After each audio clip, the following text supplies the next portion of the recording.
On July 19th, 1977, the world teacher, the Christ Maitreya, head of the spiritual hierarchy, emerged from his ancient retreat and is now in the modern world.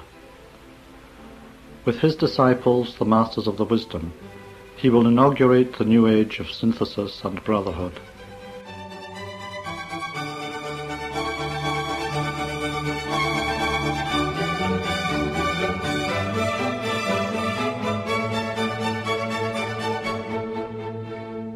Good morning and welcome to our World Teacher program on Wellington's Access Radio 106.1 FM, presented by David and Teresa on behalf of Share International New Zealand. Today we'll be reading part of a transcript of an interview with Benjamin Creme by George Catlin.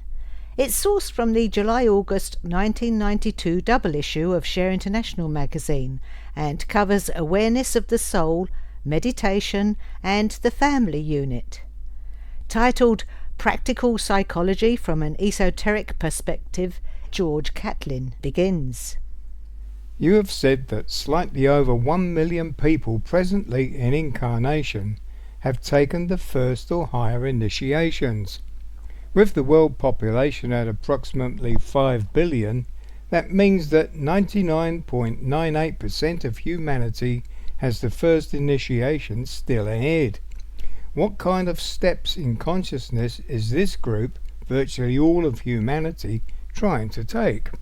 The main step forward for the group on the verge of the first initiation is the coming into awareness of the soul.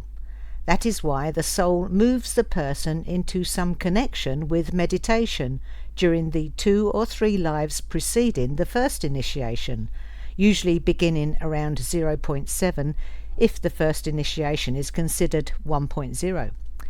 Meditation is the process of coming into contact with the soul. The first initiation is about gaining the first aspects of soul consciousness. This reflects itself in the lower man as a physical, astral and mental reality, in the gaining of control of the physical elemental. That is the goal of the first initiation. It is achieved by raising the vibration to a point where the person is in control of the physical elemental. The physical, astral and mental bodies are made up of tiny elemental lives of the etheric physical planes. Their activity dominates our life, or we dominate them. The vast majority of humanity up to that time are dominated completely by the activity of the elementals on each plane. The first step in gaining control is the reorganizing the life pattern in such a way as there is control. It is not the overcoming of desire, maya or illusion on the physical plane, but the overcoming of the activity by which maya manifests. When that is achieved, then the first initiation can be taken. It is hard to wake up in the morning and decide to work on controlling your physical elemental. What other practical steps besides meditation can people take at this stage in the path? The body longs for what it longs for. More food than it needs, more sex than it needs, more drink than it needs, more comfort and sleep than it needs, and so on. These desires are all part of the desire nature of the elemental itself. The training of the body becomes an important factor in the consciousness of the individual approaching this stage. Nearly always the person automatically comes into vegetarianism. They become food faddists. Food, especially the right food, becomes an essential part of their lifestyle. They will only eat what they know is good for the physical body and try to eschew what they know is harmful. Would exercise be a part of this effort? Yes, whatever strengthens the sense that you are in charge of your own physical body. Gradually you do become in charge, not only through meditation, although through meditation you come into contact with the soul. This process demonstrates by itself a gradual gaining of control over the elemental. When it is complete enough, the person can take the first initiation. Then the same process starts with the control of the astral elemental, with all of its demands, and it is even more difficult. You've also talked about the awakening of the Christ principle as part of the preparation for the first initiation. The Christ principle is really the principle of consciousness itself. It comes from the soul. The Christ principle is consciousness per se. But everybody has consciousness, don't they? Yes, but it is a question of consciousness. Most people up until that point really are only semi-conscious. They are conscious as a personality, but not as a soul. When we talk about the consciousness aspect, we are really talking about the unfoldment of the soul nature in the personality.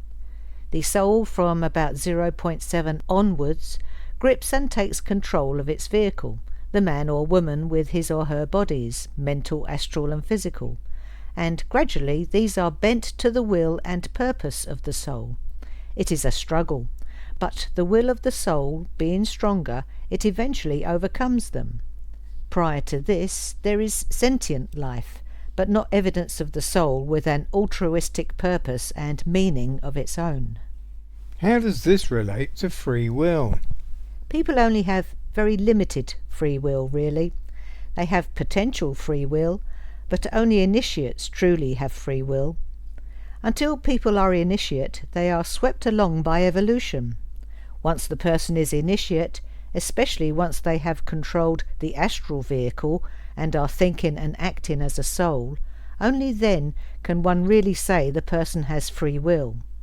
Then you can actually develop your own destiny and control cause and effect, because you understand the law of cause and effect. You live the law. You are acting, not reacting. The initiate is the actor. I'm interested in the kinds of factors that make for faster progress at the early stages of the path. I will name just a few and hear whatever you have to say about them. The kind of family life and parenting that you come into. Of major importance in terms of the inspiration for a rich life purpose and expression, a family who can give to their children a sense of the value of life, the sanctity, the spiritual nature of life, would be providing a good framework.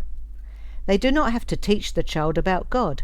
In fact, it is better not to teach the child about God, but to provide a broadly based, inclusive, spiritual sense of the value of human life and of all life.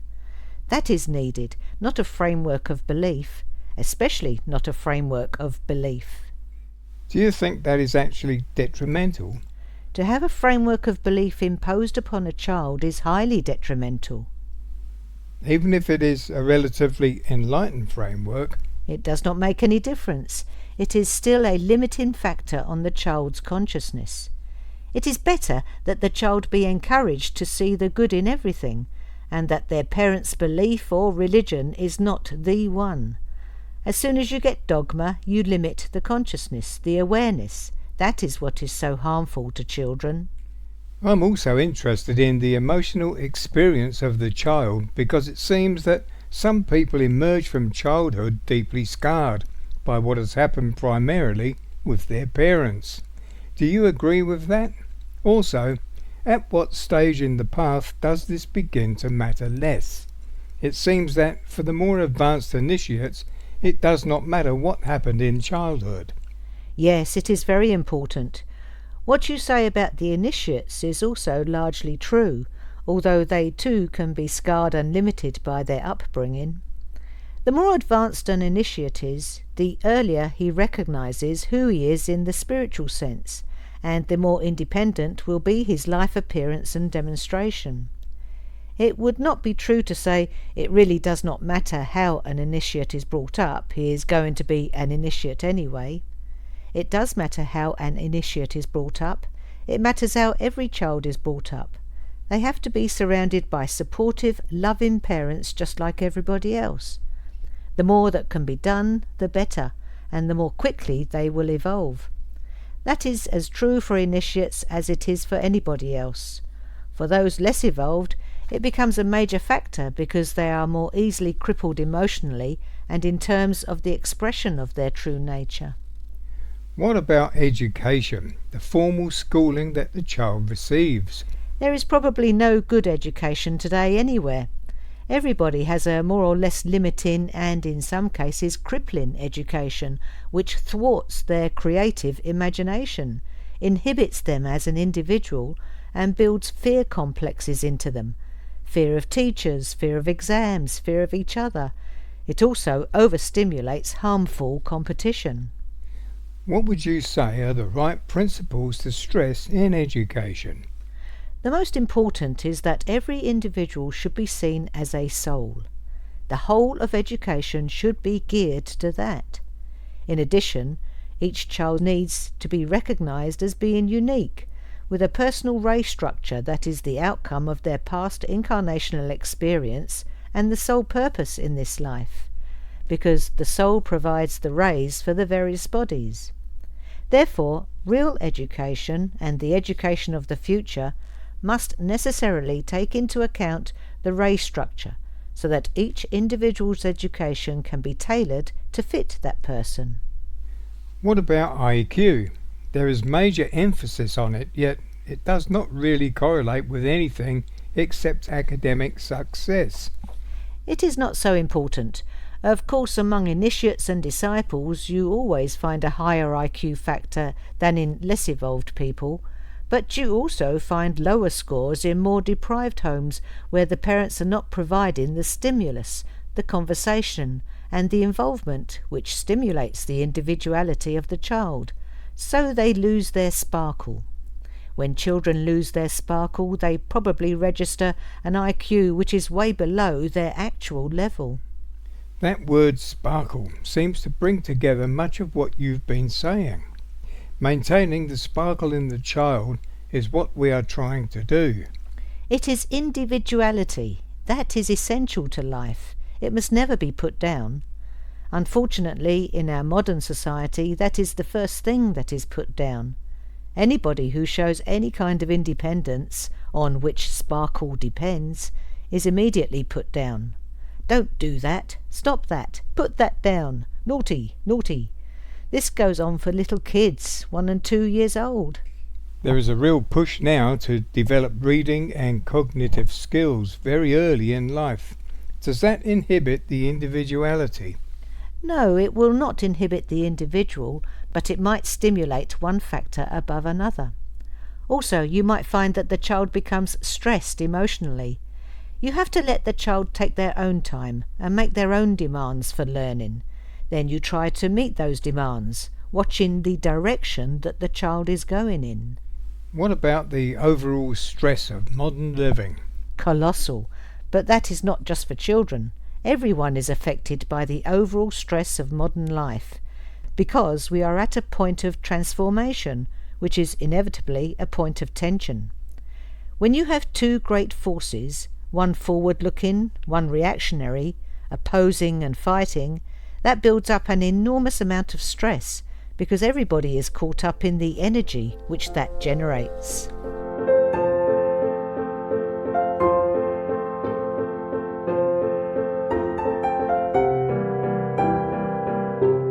You're listening to the World Teacher Program on Wellington's Access Radio 106.1 FM. George Catlin continues. Returning to something we touched on earlier, the numbers of lives at various stages of the path, I wonder if you could give me some numbers for each of the following intervals.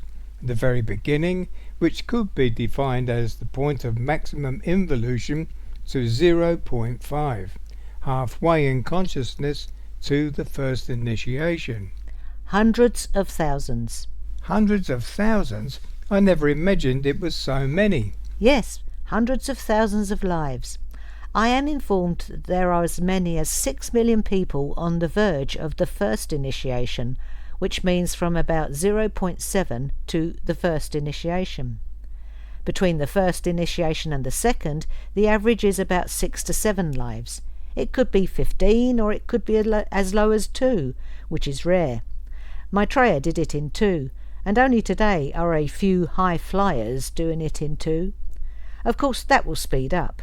More and more people will do it in 2 lives. From the second to the third initiation? 1 life. If you take the second initiation early enough in one life, you can take the third initiation in the same life. If not, you will almost certainly take it in the next life. And if you take the third early on, you can take the fourth in the same life. Many people come in as a third-degree initiate and go out as a fourth. And the fourth to the fifth is probably again one life. That depends. Each initiation has to have certain astrological influences right in order to take it. You might be initiate but not be able to take it in that life because the astrological conditions were not right. You would have to wait until the next life. You've said elsewhere that during the period from 1.3 to 1.6, the fight is really on because you become aware that you have glamours, illusions. It is the becoming aware that you have glamours and the pain that creates, the sense that you are not being what you are. The glamours get in the way. Before that time, the glamours do not seem to get in the way because you do not even know they are there. You are quite at home in the fog of illusion they create. In light of this struggle, which, as you say, is unique to this particular stage of the path, I wonder if the standard definitions of mental health need to be adjusted. Usually people are considered healthy if they are stable in their job and relationships and have generally high self-confidence and self-esteem. But it seems to me that in this stage of the path, all those criteria of mental health generally deteriorate as individuals struggle through their glamours. Is that so from your perspective? Glamours keep us functioning and reasonably at ease in the personality sense. In the soul sense, they create a condition of ignorance or non-functioning. Glamours prevent us from seeing reality. When the soul energy pours in, it disturbs the status quo, and then the fight is on. At every stage in the path of the initiate, there is a shift in the balance of power of forces. These are tremendous energies, and you cannot have the influx of a powerful higher energy into any established situation without a transformation of that situation. One's self-esteem, self-confidence, and ability to function well as an integrated person is shifting all the time between 1.3 and 1.6. It depends on the ray structure of the individual how more or less disturbing this will be. If they are along the 1357 line and therefore probably more extroverted, more into the form life, their confidence would not necessarily be so affected. If they are along the 246 line, they will be more introverted, and especially if they have a lot of second ray in their makeup, may find this a period of extreme disturbance. The new energies cause chaos in their emotional life. It is always like that. Every influx of higher energy is disturbing to the status quo. It seems to me that a lot of people who seem to be doing very well in life are doing so because they identify totally with the form level of their achievement, and that is what is real to them. There are many very clever individuals who have not yet taken the first initiation, but who are extremely competent in their profession. There are also many people around 1.5 or 1.6 who are in the New Age groups who have never done anything of note in this particular life, but who are actually as evolved as some of the present world leaders. You cannot look at the outer and judge the inner. From the point of view of a master, and of course from all of esotericism, it is the quality of the life that you are looking at, the life within the form. The form is important, but the life within the form is more important. A tremendous number of the creative geniuses, who presumably had a well-developed inner life which they sought to express in art of one kind or another, were once or would now be diagnosed as manic depressives. What is going on with them? This is a product of imperfect liaison with the soul. Where you have a more perfect liaison with the soul, you might get the manic condition because the soul provides a galvanizing energy, but you will certainly get a very powerful, sometimes obsessional activity along one creative line. This expression may be perfectly balanced depending on the other rays. the emotional balance of the individual, how successful he is, how much money he has, his family situation, etc. There are many factors which play a part in this, but generally it is to do with the solidity and extent of soul contact. If there is a degree of soul contact in a cyclic on and off kind of way, then you get periods of manic activity followed by corresponding periods of inactivity and even depression. But there is more to it than that. Any creative individual is living under stress. The stress itself creates a tension which manifests itself cyclically in these manic depressive states.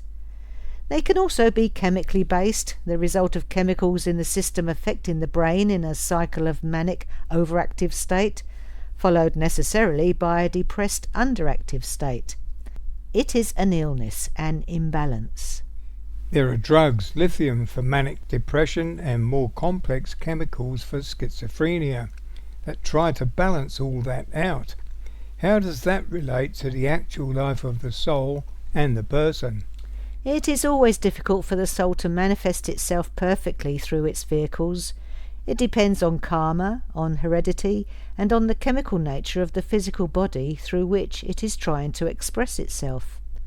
If you have a second-ray soul, for example, with a second-ray personality and physical body, then you have a very tender, oversensitive vehicle for the energy and purpose of the soul to manifest through. These oversensitives are the people who, on the whole, become manic depressives. It is a question of oversensitivity or vulnerability, which nearly always has a hereditary factor. In general, then, do you think using therapeutic drugs can be beneficial? From a temporary point of view, yes. It can only be seen as an amelioration, but to ameliorate a condition is worth trying. That is what any medicine tends to do. No medicine cures, but ameliorates conditions, and that is, of course, of value if it makes life more bearable, happier for the individual.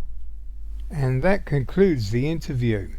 We'll finish with an article by Benjamin Creme's master from the March 2014 issue of Share International magazine, titled The Path of Ascent. It begins. Within each man and woman sits a God, potential as yet, but everlasting. As they go through the experiences of what we call life, they make a journey, which, in the end, turns out to have been a step towards oneness with that God, realizing the fact of its divinity, realizing that it is the soul, our higher self. Heretofore, our knowledge of the soul has come from religious texts.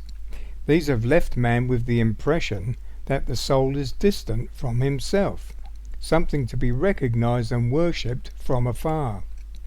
As man progresses, however, he comes to understand that the soul is himself, a higher and purer part of himself, but nevertheless himself.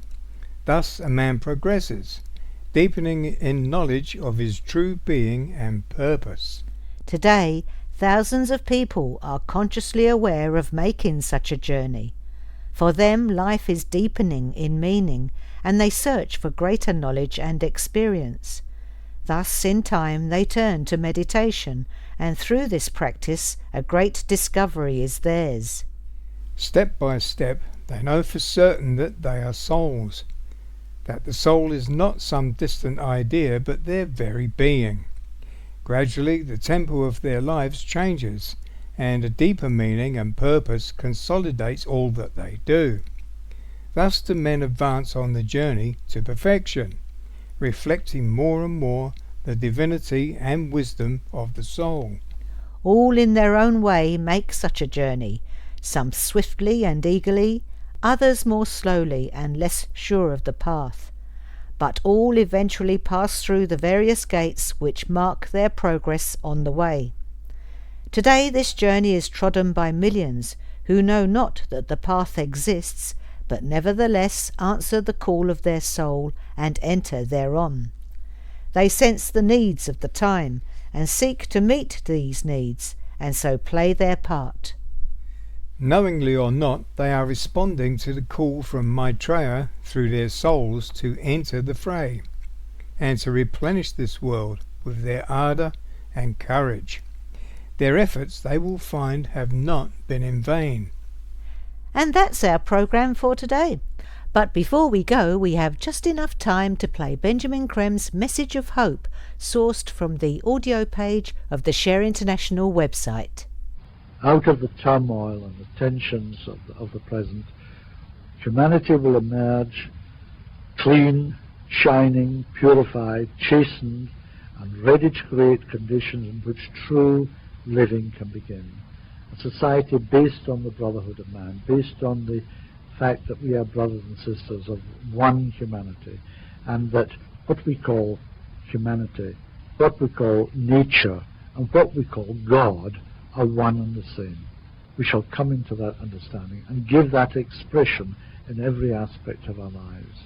And this will create that harmony, that beauty, that sense of livingness, which some people can envision, imagine, and yet we all find so difficult actually to implement. The fact of the Christ's presence, and with him a large group of his disciples, is the guarantee that we will create civilization based on that vision. If you have any questions or would like to know more about the World Teacher Maitreya and the Masters of Wisdom, please visit the website share-international.org, where you'll find more information on the various aspects of the emergence. To inquire about Share International magazine subscriptions, books by Benjamin Creme, or our monthly free of charge newsletter, which contains extracts from the current Share International magazine, the number is 04234 1133. That number again is 04234 1133. Or write to P.O. Box 9576 Wellington. Thank you for listening to us on Wellington's Access Radio 106.1 FM. And please tune in to our next World Teacher programme on Saturday the 15th of February at the usual time of 10 a.m. You can listen again to this programme and previous ones by visiting our website at share-international-nz.info and click on the radio tab.